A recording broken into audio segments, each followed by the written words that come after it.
पाहुयात पुढची बातमी। महाविकास आघाडीतील सर्व पक्ष व्हीप काढणार असल्याचं कळतं। उद्या सभागृहात उपस्थितीसाठी विषय यावेळेस व्हीप काढला जाईल। विधानसभा सदस्य उपस्थितीविषयी हा व्हीप असणार आहे। यापूर्वीच महायुतीच्या आमदारांसाठी व्हीप हा बजावण्यात आला आणि त्यानंतर आता महाविकास आघाडीतील आमदारांसाठी व्हीप बजावला जाईल। उद्या सभागृहात उपस्थित राहण्यासाठी हा व्हीप काढला जातोय। विधानसभा सदस्य उपस्थितीविषयी हा व्हीप असणार आहे। आमदारांसाठी मवियाचे वरिष्ठ नेते व्हीप बजावणार आहेत। महायुतीकडून आमदारांसाठी व्हीप बजावण्यात आला आणि त्याच पार्श्वभूमीवर महाविकास आघाडीकडून देखील आमदारांसाठी व्हीप बजावला जातोय।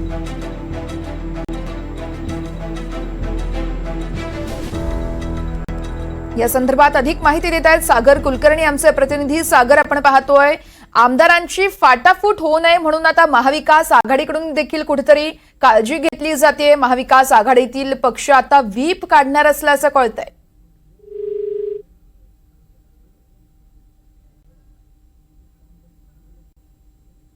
तर काही तांत्रिक कारणांमुळे आपला आवाज सागरपर्यंत पोहोचत नाहीये। मात्र महायुतीकडून खबरदारी घेतली जात असतानाच आता महाविकास आघाडीकडून देखील व्हीप काढला जातोय। उद्या विधान परिषदेचं मतदान होतं आणि याच मतदानाच्या पार्श्वभूमीवरती आमदारांसाठी व्हीप काढला जातोय।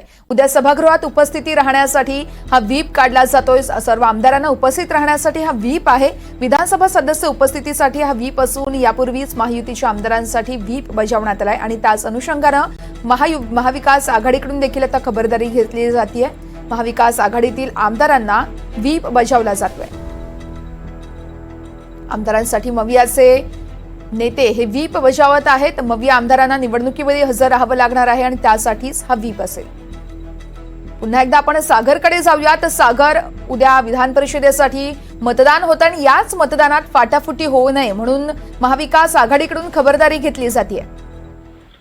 महाविकास आघाडी आणि महायुती या दोघांकडनं देखील व्हीप जारी केला जाणार आहे। त्याच्यामध्ये सर्व विधानसभा सदस्यांनी वेळेत सभागृहामध्ये उपस्थित राहावं, विधिमंडळामध्ये अशा स्वरूपाचे सूचना असतील।